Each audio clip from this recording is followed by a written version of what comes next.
How's it going, guys? Welcome to FLOPBUSTER. We're doing something a little different today. We're going to have our normal show, as always, in the coming days. But we just got done watching a highly talked about, highly anticipated 4-hour epic film. Yes. And we wanted to do an in-depth sort of discussion. So this isn't really an employee pick or anything, really. We just wanted to get our thoughts down because we both just sat down and watched Zack Snyder's Justice League. We did. It was 4 hours of what I thought wonderfulness, a marvelous movie. It was a movie that I wish we could have gotten in 2017. Yeah. Phenomenal. When it was done, I told Tony that I thought it was better than any of the Marvel Avengers movies. It was just an epic movie. In my eyes. Yeah. So I was telling Gabe when Justice League came out, there was a lot of talks about how the tone was changing. Zack Snyder, the director, had to leave because of a personal family emergency. So Joss Whedon from the Avengers movies, Buffy the Vampire Slayer, Firefly, he took over the directing reins and finished the edit of the film. What we didn't know was that the film was already complete. It was pretty much done. Yes. The original director, Zack Snyder, got the movie down to about 140, 150 minutes before he left. And Warner Brothers used the opportunity to come in, bring another director in, and completely butcher what they had, reshoot the movie, add a bunch of things that unfortunately didn't really need, and we got the 2017 theatrical release, which I thought on release wasn't terrible, but wasn't good, and I could see, wow, this movie was reshot to shit. You could see the actors' wigs, hair pieces, makeup, just bad CGI, but I thought there was some charisma there, so I didn't hate it. It just felt like, right. Okay, like this, I can't really judge this because it just feels like a jumbled Frankenstein mess. Yeah, and that's what you knew going into, right? Everybody knew, okay, so Snyder left because of issues. Whedon's coming in because, he's hot off of, Avengers. Right. So, but you already knew because Warner Brothers had already somewhat said, they already said through like media, like, oh, this movie's going to be a little bit messy because of all these changes that we had to do, but here's our Justice League movie. Right. And we got that, and like you said, you just saw the bad CGI, obviously with, Cavill's mustache looking all funky in there. Cavill's mustache looks terrible. Yes. So, so we already knew it was going to be a jumbled mess. What we didn't know was how badly it was going to be. Yeah. And I'm not a DC guy per se. I feel like Marvel's done a lot better. But I was still disappointed in the Justice League that I saw in 2017. Like, I hoped that was going to be better. And nope. I didn't get that. And Marvel has, since then on, there was DC's missed opportunity because that whole Justice League just wiped out their universe. Yeah. No, I'm a Marvel guy. I grew up reading Marvel comics. I love Batman, but as much as I love Batman, I grew up reading X-Men, Ultimate Avengers, all that stuff I love. So when Marvel did their thing, they've completely blown it out the water. They could do no wrong in my eyes. I still love all the Avengers movies. I gotta say, the difference is when it comes to this, it's hard for me to judge it with anything else. But what I can say is I haven't been a fan of the Zack Snyder DC movies. I did not like Batman v Superman. There was some stuff I liked in it, like Wonder Woman. I liked Batman, Ben Affleck as Batman. Did not care for Man of Steel. There was a lot of stuff I really liked in it, but again, it's just like there's a lot of stuff I liked, a lot of stuff I didn't like, so I walked out of both of those just with mixed feelings. And they're not movies that I revisit a lot. But I like most of the other, regardless of Suicide Squad, we're not going to talk about that, but the other hero movies, I like Wonder Woman, like Shazam, Aquaman, those are fun. So hearing about this, I said, okay, well, what's the difference going to be? Right. Because there's a lot of drama. He claims that this movie is some of his best work, and he got to do it.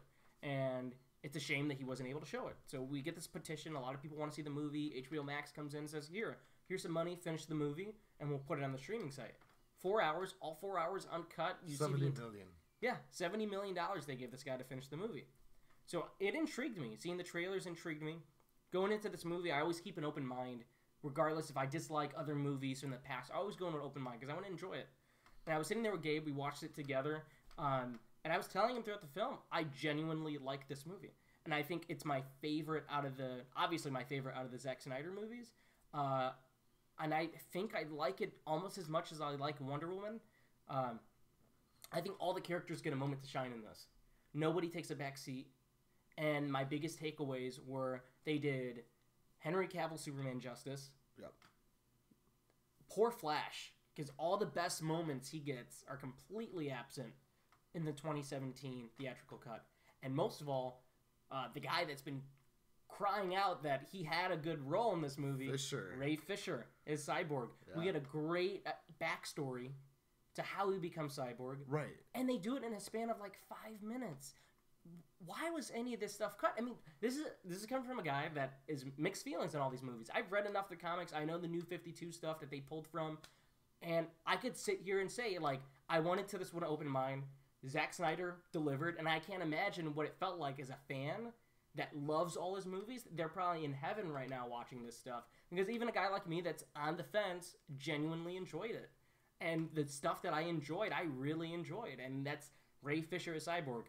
The Henry Cavill stuff they put back in the movie, which should never have been cut. No. And most, like, I was telling Gabe, my favorite scenes were with the Flash. There was, I thought in 2017, the theatrical cut, he was funny, he was okay, but he didn't really add anything. It was just comedic sort of relief. Right. They cut out all of his best stuff. And there's one big scene, and I'll get to it in the second half of the video, that I really, really loved. And it's just a shame because the movie flows for something that's 4 hours perfectly fine. Yeah, I mean, I didn't feel like we were sitting, for 4 hours here. It felt a lot less. Yeah. Like you said, I feel like the movie tone-wise was so much different. And yeah, they did still keep tones of, Ezra Miller's Flash. It's still comedic. Yeah, because that's how the Flash is. The Flash, right, in my eyes, has always been a little bit comedic. Right. Right? And so they kept him like that. What really got pulled at the heartstrings was, Cyborg's whole ordeal, his origin story, right, with his father, his mother. Like, I was like, oh man, like, you really feel bad for him. So, and I think this movie pulls you into that. Like, it pulls you into feeling sympathy for him. Something that you didn't get with 2017's Justice League. No, not at all. Like, that Justice League was in and out, and I understand that you're running at a theater, so, maybe 2.5 hours, tops for one of these movies. But like you said, in 5 minutes, they got you hooked in with the origin for Flash. A couple minutes, you could have gotten you hooked in with Cyborg. But no, they cut him out. They cut everything out. And something I didn't mention to you yet, this is something I knew. This was when this movie, it was known that it had problems. They were doing reshoots. Zack had a personal family matter to take care of. A lot of the trades came out and said, Warner Brothers is demanding Joss Whedon cut this to under 2 hours. So, without credits, that movie's maybe 110 minutes. Right.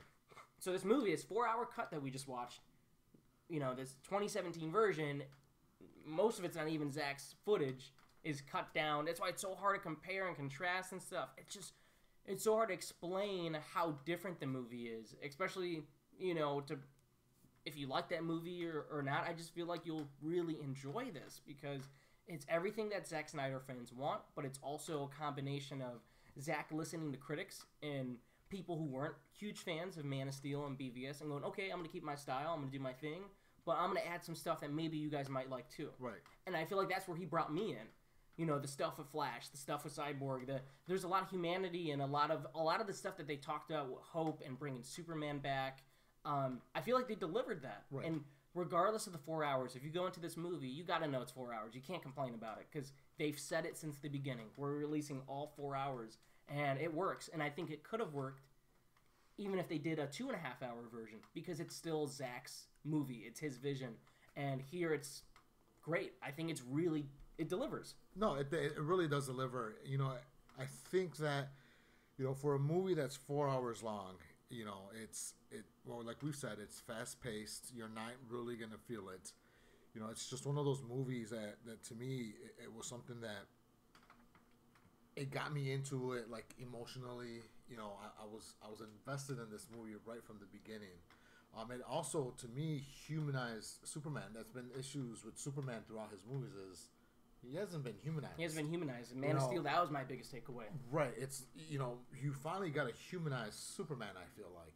He comes back. Well, we'll get into it in the second half. We'll get into it in the second half of the movie, but you guys already know that. But I feel in this version, he's humanized. And I feel like I could connect to this Superman.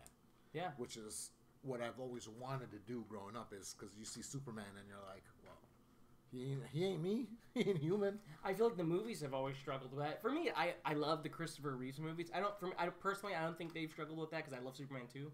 And I feel like they really humanize him there when he loses the powers and stuff, and you see him defeated. And in the comic books, there's always a way to relate to Clark Kent. But it's these DC movies where it's like, you have to make us as an audience care for this guy. And Henry Cavill's great, but give us a reason to care about him. And I think here they do. And there's a lot of reasons why they do. And that was my biggest takeaway, is like, okay, you essentially do the same thing in the theatrical cut, obviously, but you take away the meat and bones of it. It's just like, you gave us the scraps. Like, okay, you want us to humanize Superman? Here, he'll say a couple cheesy lines, truth, justice, or whatever. And here's the Superman Richard Donner theme. Okay, that's surface level stuff that people like, but we wanted more. We still want to see that character that we saw 2 movies ago. Just humanize him. Just that's all we're asking. Right. And Zack Snyder, listen, in this movie, he does that. And sure, it might have been the plan all along. Maybe some people didn't get it. Whatever. In this movie, he delivers it. On this movie alone, he delivers Superman. He delivers the heroes the way that most people want them to be. And if you stick around for it, I think you'll be pleasantly surprised at how good this is. Yeah. I mean, I know I was very surprised. I mean, going in, I thought it was going to be good based on the trailer, based on, word of mouth right now. A lot of people love it. I like Zack Snyder. I love, I do love Man of Steel. Yeah. It's one of my favorite Supermans. Batman and Superman, Batman v Superman. I'm on the fence on that, but I still don't think it's a bad movie. I know I like the Watchmen that he's done. I actually didn't mind Watchmen. I don't care for the ending that much. I think it strays a little too far from the book, but I think for the most part, I enjoyed it. I'm not a Zack Snyder hater. Like, I feel like there's 2 kinds of people who love him and people who hate him. Right. No, but I feel like after watching this movie, and I think I told you, is I need a Justice League Part 2 now. I need Justice League 2 with Zack Snyder. Like, I want him to finish off what he started. I want him to finish off, Man of Steel. Give me Part 2 of that. Give me Justice League 2. Give me the Ben Affleck Batman. To me, I actually just finished watching the 90s Batmans. We did the video, Batman and Robin. Right. So I've just finished watching all the 90s Batmans. And I gotta say, Val Kilmer's my favorite. I love him in Batman Forever. And then Ben Affleck's my number 2 Batman. And I want him to have his own Batman movie. I think he deserves it. I think that what he did in the reshoots or what he did in this Justice League is tons better than what people got to see him in, the original Justice League. No, I agree. And I think with that, we shouldn't, I guess, just jump into spoilers. So if you haven't seen the movie, I guess you've seen our thoughts. We both genuinely liked it. Gabe loved it. I really liked it. We should just jump into spoilers. So you're warned right now. We're just going to full on just talk about... We're just going to spoil the movie. So if you haven't seen it, I hate saying this, but pause our video, leave it for later, go watch it, and come back in 4 hours. Yeah. If you haven't seen it and you just want to get into the spoilers, and, just so you're aware, then that's what we're getting into. Yeah, keep watching. So, I guess we could just jump into it or go handpick scene by scene what stuff we liked, what stuff, we had questions about, and there's a lot in this movie to unpack, or this whatever you want to call it, the director's cut miniseries. It's a lot. It is a lot. It's so much. I felt like one of my favorite scenes. Anything basically with Jason Momoa is one of my favorite scenes. Oh yeah, the guy is. I mean, I mentioned to you, like, every time he's on screen, he's taking off his shirt. So that's always a good. That's always a puts good everybody to shame. He does actually.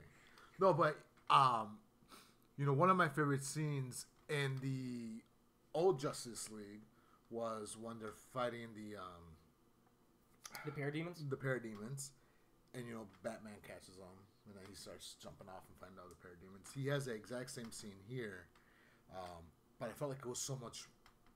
It was like so much better. It was better. It was done better. It was done way better. Way better. Like, he's still fighting the parademons, and he's just sailing down the parademon, down the building. It's just one of my favorite scenes. I felt like that really gets me into the action right at the climax. I feel like that's when the climax, the action starts right there for it. But it's always been one of my favorite scenes in both versions, but it's done much better in this one. So it's weird because the movie, the structure of it's so different. The only thing I could compare it to is like reading an actual graphic novel or something, because the length and whatnot. It's different than watching a Marvel movie, but that's okay. Nothing has to be like Marvel. That's what's so good about movies. You could do different things. It doesn't need... I think that's the problem, was they try to follow... Okay, the Avengers works. Let's follow that formula. That's Marvel's formula. Let them keep their playbook. It succeeds because of their characters. Let them do their thing. My favorite thing about this movie, and which is why I genuinely liked it, is just the flow that he developed. Right. You have all this mythology. You might as well throw it in this movie. It's 4 hours. Might as well throw it in. But it's the build-up to the climax. Mm-hmm. So by the time you get into the climax and the music is soaring and the Junkie XL score that was never released that we get into this movie builds up, and you see Batman throw Aquaman his trident, and Wonder Woman's getting ready, and they're getting into the fight, and you have this really cool moment in the Avengers. What's the big takeaway moment from that first movie? It's the circle shot when they're all standing around each other, right? In this movie, we finally get something like that. It's a slow-mo shot with the Batmobile riding, and then they're all jumping in the air. Where was that in the 2017 movie? We have this epic comic book panel, a splash panel of them jumping in the air, getting ready to fight. We never get that, but in this movie we do, and I think that's really cool. It is really cool that they did that finally. I mean, DC is usually known for, starting the whole comic books back in the day, right? They had the Batman in the 30s, Superman in the 20s. Marvel didn't really get going until like the 30s or 40s, I believe. In the Marvel, we got the 40s with Captain America, but then Marvel really kicked off in the 60s with Fantastic Four, Doctor Strange. But DC has always been the premier brand. They're even through the 90s. Even through the 90s. Marvel was going bankrupt. No, it's true. So even throughout the 80s and 90s, DC had always had the better characters. Now, as far as movies is, Marvel took over, and Marvel just, redefined the Hollywood blockbuster. But what I loved what DC did is they finally allowed it to go dark, and I felt this movie went there. It got the R rated that I feel like it deserved, and it was dark. It was gritty. It had blood, without it being gratuitous. Like you could still take your kid to go see this movie. Yeah, there's nothing in it that's like bad at all. It's like watching the DC animated movies. Those are all rated R. Right. But they're rated R for stuff it's so hard. That's why I was saying, when you read a comic book, there's blood in it, there's some curse words and stuff. But when you make a movie, there's so many different things. That could be rated R. But here it's like, it's like reading a comic book. There is some blood, but it's mostly from like the alien parademon stuff, or the language. It might be here and there, but it's not like comparing it to BVS, where I felt like the R rating on the Blu-ray of Batman v Superman. I'm like, okay, this clearly feels rated R.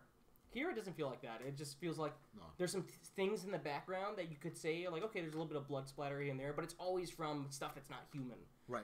That's what I mean. It's just like the characters aren't dark themselves, but the consequences, I guess you could say, are much more dark in this movie. Yeah.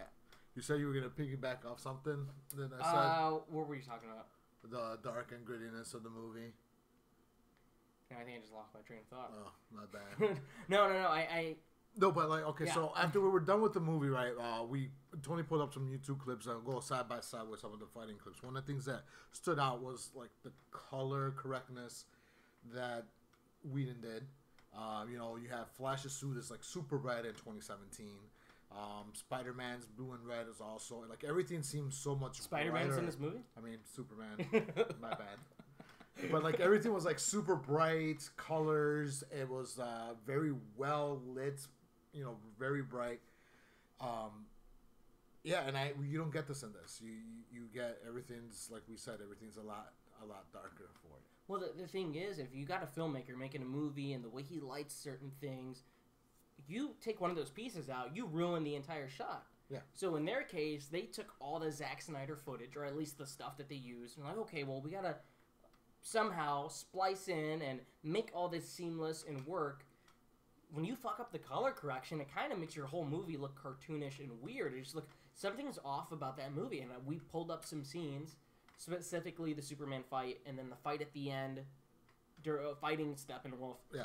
And man, just the stuff just feel like gross looking. It just feels gross. Just CGI just looks bloated and nasty. It just looks does. bad. I mean, Steppenwolf is completely different.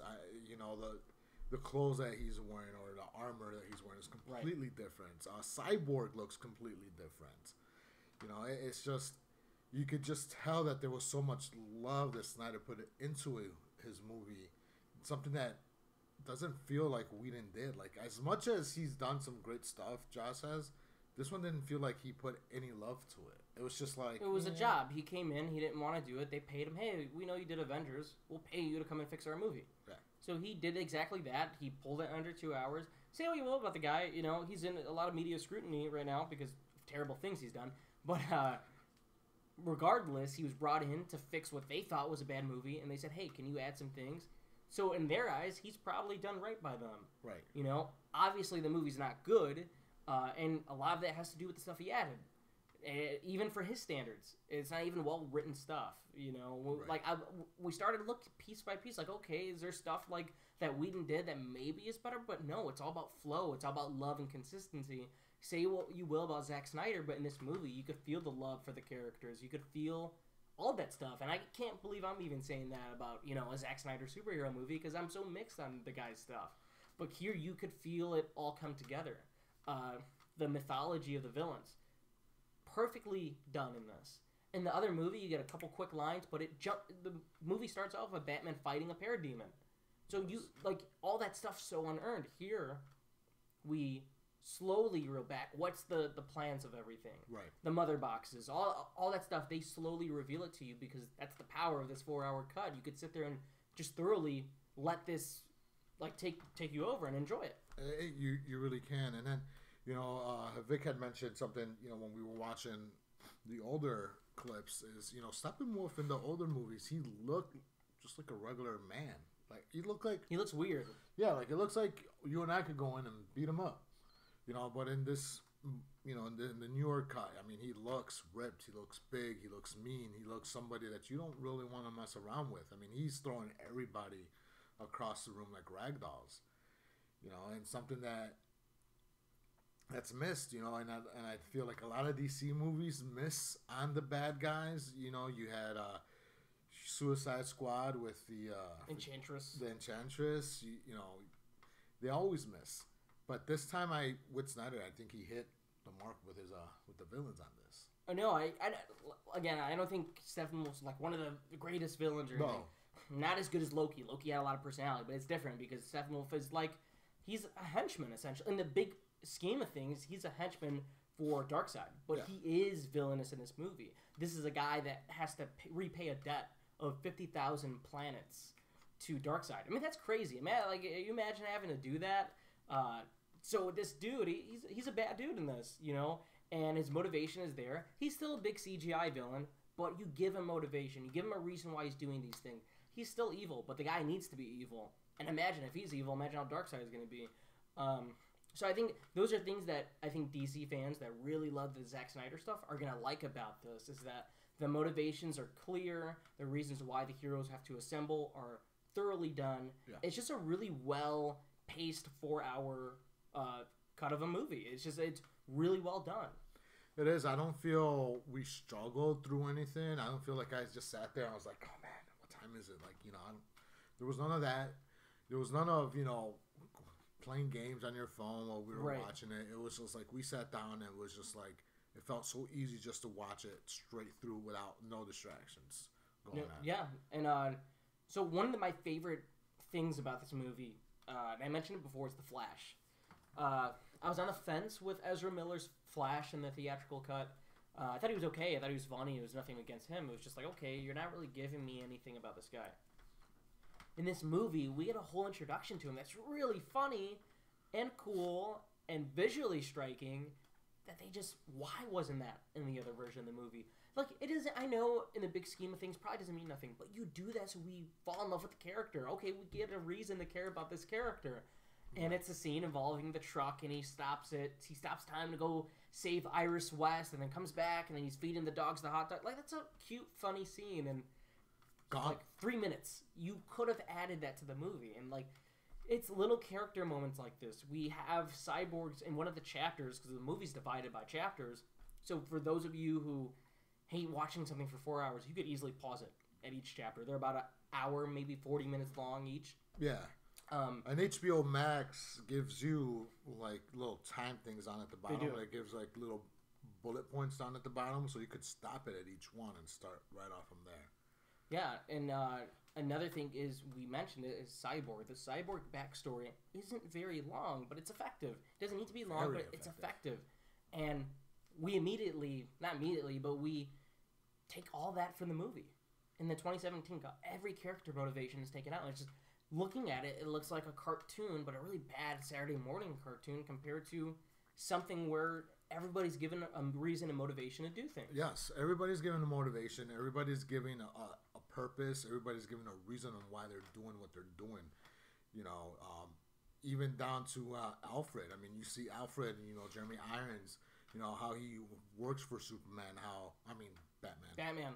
He's sort of like the Alfred in this is really cool, Jeremy Irons, but it's like a mix of like Alfred plus Lucius Fox a little bit. He's building Batman's armor. He's very much into it. He's kind of like the Batman's Q, I guess, like the James Bond Q. It's right. Totally different. He's less servant and more his weapons, partner in this, a weapons expert, you know, builder. So which is pretty cool to see that aspect of, you know, Alfred. And then for me, you know, I think that one of the best parts of my, you know, I know we talked about Aquaman a little bit, but also you get a lot more backstory into Aquaman. So if you saw Aquaman 2 and you're like, okay, or not Aquaman 2, but you saw Aquaman, you got a lot more backstory on this, on why he hates his mother, why he hates, you know, the Atlanteans, whatever they're called. So you got a lot more backstory out of him with that too. You know, you get more Mira, which, you know, people might hate, not... But, you know, you get it, like we've been saying, you got a lot more backstory on a lot of these characters that you needed for context when you watched, you know, Justice League. No, I agree, and I think that, say what you will about this movie. If you hated these movies, I don't know if this is going to do enough to stray you to love it, but if you're on the fence, like me or many others were, I think you'll enjoy this, and if you love these movies, you're going to definitely enjoy this. And one of the big things is... I mentioned before another Flash scene, a big audience reactionary moment that wasn't in the 17 version. I feel like there's a moment in this where Flash uses the Time Force, or the Speed Force, I think it's Time Force, where he kind of reverses time. He runs back. It's a really cool moment in the third act. Yeah. And he's running. It's essentially the same thing where he's got to supercharge to help Victor essentially destroy the Mother Box. But this time, it's totally different. In the other version of the movie, you have Flash pushing a fucking truck. Yeah. To save civilians. So for context, right? The 2017 movie, you have the Flash. They're using as Batman uses his powers, it's only to save a family. In the 2017 version, that's for some reason living in a nuclear radiation wasteland. For some reason, there's a city there and they're living there. So in 2017, Flash is there just to essentially save this family. So that's all Flash does in 2017, basically. In this version, Flash, like Tony has said, is there's no family. That family is gone. They vanished. Flash is used in a way that makes you root for him, like you said, gives you that, you know, like that moment for him. Right, those are like those big moments you see these movies for. Right. Flash has this moment. Like that moment where Hulk catches Iron Man from the sky. Like, this is the Flash's moment. This is the moment. You know, it's, you know, the Mother Box is fused. The world is ending. You see it. You see the bearing that it's leaving as it's going across, you know, the land like that. Flash realizes this, and he's like, I gotta do something about shit. And you just see him, like, slow-mo, take off backwards. And all of a sudden, like, everything's, like, coming back to life and everything. It's one of those moments, you're right. It's, you stop and you go, like, it was cool. Like, it was like, genuinely, that was my biggest take. Like, that's I think when I think of Superman movies, like, okay, you gotta have one moment where, you know, genuinely you get me and like, fuck, that's a really cool comic booky moment. For like Thor Ragnarok, it's when he comes down from the sky and he's like resurrected and Led Zeppelin's playing. Right. The Flash was basically one of the best parts of this movie. He was. To me, it was like the Flash.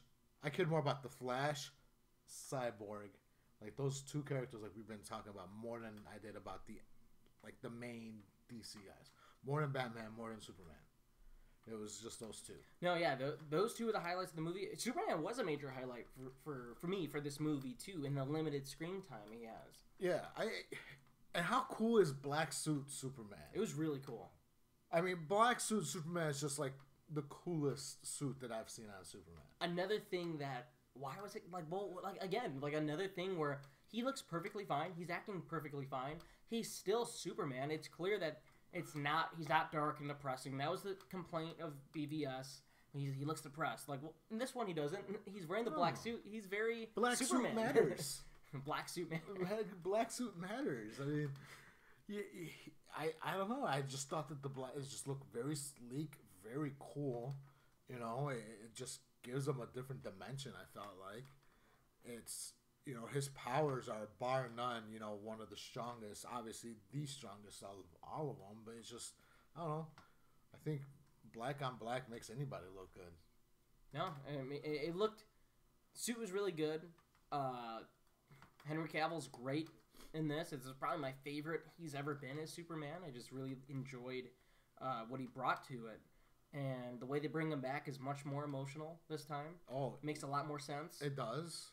There's added. I mean, I guess we say added, but you know, because they ended up using, like, I think there was 80% of this footage of this movie is just stuff that he shot that was never shown.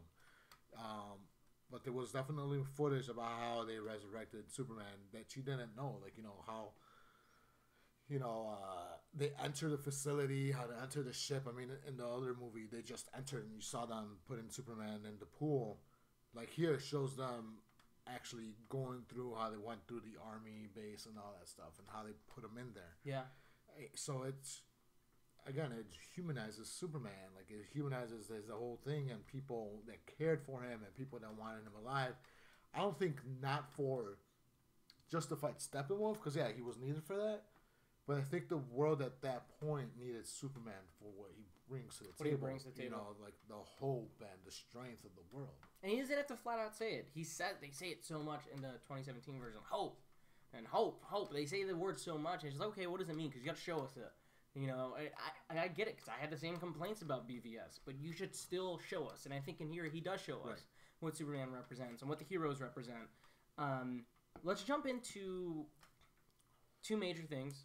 Martian Manhunter, which we didn't know was going to be in this. No. I heard rumors that he had ideas for that character, but he's full on in this in a couple of scenes. Pretty cool. It is pretty cool. As you know, because I talk about it a lot, I watch Supergirl a lot, and he's in there. You know, he's the main character in there. So for him to make the transition from a small, you know, from TV. And have the Martian Manhunter into a full-blown movie is pretty cool. You know, he's a pretty cool character. You know, his whole backstory is really cool. I mean, if you don't know, I definitely would advise you to look into it. But he's in this, and I was really surprised. I was like, all right, you know, it shows him shape-shifting right off the bat, and you're like, all right, that's pretty cool. And I guess it makes sense with all the marketing going, Unite the Seven. He was the seventh member. So he's interspliced throughout the entire movie. He's keeping an eye on the League and whatnot, and Superman's return. And at the end, we get a sort of a post-credit scene. It's part of the movie, but would have been, I guess, where Bruce Wayne talks to the Martian Manhunter, and he says, like, oh, I'm going to join your team and whatnot, and I have this home, too. It's my home. And we leave off with that's how the film ends. Is Martian Manhunter visits Bruce Wayne, lets him know I'm on your side. I want to join up. Sets up Justice League 2. Make it happen. It does. Last big thing, the reshoots, or I guess the 4 minutes of footage that Zack Snyder added, featuring everybody's favorite Joker, Jared Leto. Now, I know he makes fun of that favorite, everybody's favorite Joker, but he knows that I think Jared Leto's Joker is by far the best Joker. You're lying. I am not lying. I know you're lying. I am Better not than lying. Heath Ledger. Better than Heath Ledger. I know you're trolling. You got to be trolling. No, I'm not. How do you use trolling about it? I am not trolling about this. The 3 minutes of footage from Joker we got where he just touches somebody's back, laughs like a hyena, and does nothing throughout the rest of Suicide Squad. From Suicide Squad, he had a whole bunch of Name me one cool moment in Suicide Squad that he did. The laugh, and then he did like the face thing with he had like the lips tattoo on the mouth. Oh, actually, I'm thinking about Harley Quinn. My bad, yo. He was still awesome though. I love Jared Leto. I love him as Joker. I think given what we've seen of him, he could be, if they made a movie with him, one of the best Jokers. The laugh that he does in this movie is great. I liked it a lot. You could see a little bit of seriousness to him. Yeah. But you could also see like his joking manner. And I feel like everything was so set up for a Batman and Joker movie, but they were too gun shy after what happened, because there's a lot of awesome references to the Boy Wonder. There is. And it was just not one Boy Wonder. He referenced like 4 or 5 Boy Wonders. So they're talking about Dick Grayson. They're talking about I forget. You got Tim Drake, Jason Todd. Jason Todd in the comic books is who Joker kills. Who I assume is who he killed in the film version. Although I don't know, it would be cool because then you would have Nightwing if they ever, who knows, an alternate reality did the Batman with Deathstroke. Joe Manganiello, who's makes an appearance in 2 little scenes. One scene that's an alternative to the scene that we saw in 2017. Right. So, I don't know. I really did, though, and I really do enjoy Jared Leto's take on the Joker. I feel, I like the face tattoo. I like the grill. I like the hip-hop version of the Joker. I know a lot of people don't. But, the grills, and well, I don't know about the grill. I couldn't really tell, but there's no tattoos on his face in this. No, there is no tattoos on his face. But which makes you wonder, all right? Just to put this out there, what if those tattoos on Suicide Squad or all those are not tattoos? It's just paint. Like maybe he has his face just white. He wrote damaged on his own face. He wrote damage on his own face. I don't know. He's crazy. No, it's true. He is. I don't know if I could full on love. I think I like the idea of Jared Leto doing a Joker. I less so liked it in the movie Suicide Squad. Here, I didn't hate it. Here's where I get into the negatives about the movie, because as a whole, I really liked it, and it brought me on board. Somebody who was on the fence with these movies, I really like this one, and I think I'm going to pick it up on 4K. Long story short, I really like this movie. A couple things that I wasn't so big on, but I get it, because he wanted to show, hey, if this is my last movie, I'm throwing everything I got. In the flow in the movie, I thought the movie had a great flow. Up until Superman rips his shirt open, we got the S and he flies off. And then we get into the added footage. The added footage of Martian Manhunter and stuff. Okay, that could work as like an after credits thing. Cool. But then we get into the nightmare sequence.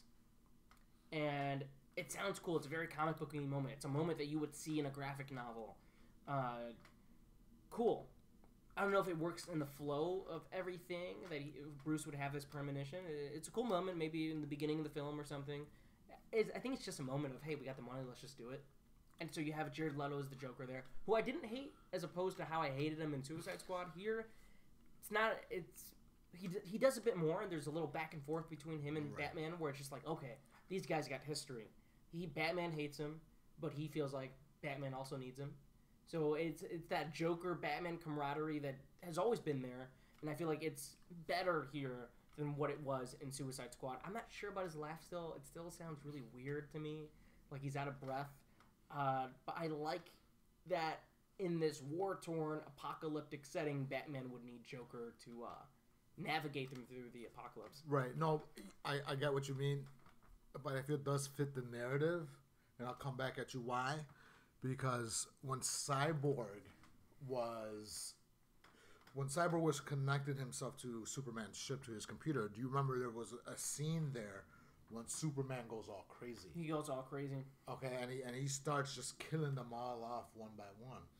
So that was Cyborg's nightmare. And then we play into Batman's nightmare. And Cyborg is in Batman's nightmare. Yeah, he is. So I feel like their nightmare is basically one and the same, because in Batman's nightmare as well, Superman is also going crazy.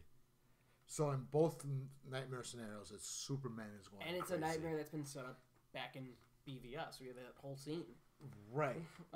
So I feel like I understand what you're saying. You don't find it necessary, but I felt like it connected it back to Cyborg. It's a cool scene, and I totally agree that it connects. I just mean in like the flow of the movie. Right. I feel like the movie's already over, and then we get these two scenes that just sort of feel like, okay, we had the money, let's show you this. I wanted more. I could have watched 2 more hours of this.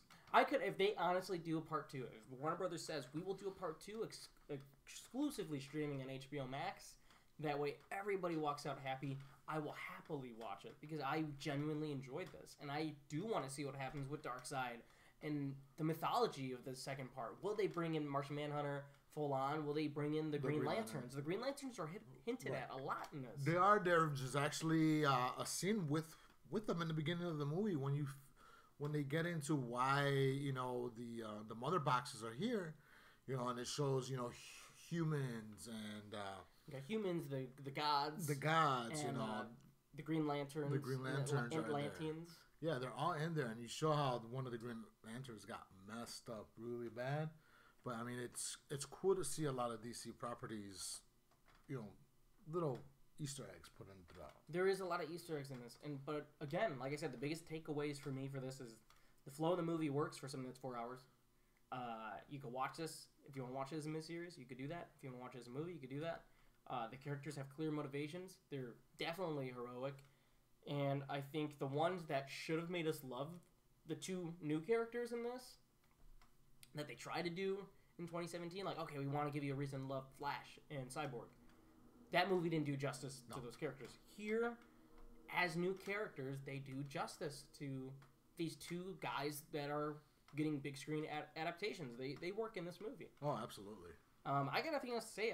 I genuinely enjoyed it from start to finish. Again, besides a little area of flow at the end, because I thought the movie had a good thing going on up until that point, but I get why those scenes were in the movie. I really enjoyed this. More so than I did Man of Steel and Batman vs. Superman. 1 to 5 batarangs. How many batarangs do you give it? I give it 4 batarangs out of 5. 4 out of 5 batarangs? I'm going to go with a 4.8 batarangs. That's pretty high. That's pretty high. For 2 people that did not really care for the, well, I don't know if anybody really did care for the theatrical release of this, but you have somebody who really liked Man of Steel and somebody who didn't really like that movie. So we have 2 different perspectives, and I think we're both in agreement saying, hey, you should definitely give this 4-hour thing like a watch. Yeah, like Tony's been saying, don't watch it. If you can't watch it all in 4 hours, watch it, an hour here, an hour there, whatever you can. But it's definitely worth watching. It's definitely worth checking out. It's definitely worth seeing what the original vision for this movie was, because now you get to fully see it for what it is. Yeah. Which is one of the greatest comic book movies that come out recently. I said it. It's Hey, a lot of people think so too, man. There's a lot of like really I said, I could do without. I mean, I love Marvel, but I'm at the point where I could do without the kiddie Marvel stuff, and I really love and I really enjoy the grittiness of Justice League. Give me all the kiddie Marvel stuff. I love lighthearted stuff. But no, it's again, like I said, I feel like this movie writes a good line. Even when it delves into R-rated stuff, it's not traditional R-rated stuff. It's just like... No. Like, for example, I think that I know what the, let's see, the motion picture guidance, whatever the fuck they're called. I think I know what they're looking for, because when we were looking at the YouTube videos, remember, one of the aliens got killed and it was green blood. Here in this movie, it's all red blood. It's all red blood. You know, so it's not that kitty green blood. Oh, it's an alien, squash it like a bug. You know, who cares? It's just green blood. No, this is red blood. Right, So, no, and there's that's what gives it the R, I feel like. Yeah, there's a couple little blood splatter moments, whether it's human and stuff, but again, none of it's gratuitous. No. And I think a lot of the moments are like, oh, that was cool. If you thought there was a moment in the theatrical cut that was cool, it's done even better here. It's even done. So the Wonder Woman or the museum robbery thing that they were Oh going yeah, with the terrorists. that was a great scene. and there was added scenes to that too. A lot more suspense. Again, Gal Gadot's awesome as Wonder Woman, so like there's no surprise there. But they really do a good job with introducing each of the hero, giving them the backstory. Batman's motivation's already clear because we've seen the other movie. But it just flows. There's no little thing where you go, okay, they reshot that, they reshot that. Like, no, it just flows. The characters are just better. Their motivations are better. By the time they team up to fight Steppenwolf in the third act, you feel it, and you're on board, and then the third act just flies by. It does. And then the movie's done, and then you get an awesome scene with Joker. You do. You get an awesome added scene with Jared Leto. I think that'll do it for us. I really enjoy this. I definitely think people should watch it, give it a chance. And Absolutely. Yeah, let us know what you think of the movie in the comments below. I think this is going to bring a lot of people together that, whether they did or didn't like it, I think this is a good one. It's good. Yes, it is. So on that note, you guys leave a like, comment, if you want to share the video, but we'll be back here on this same bat channel at the same bat time. We will. We'll see you guys next time.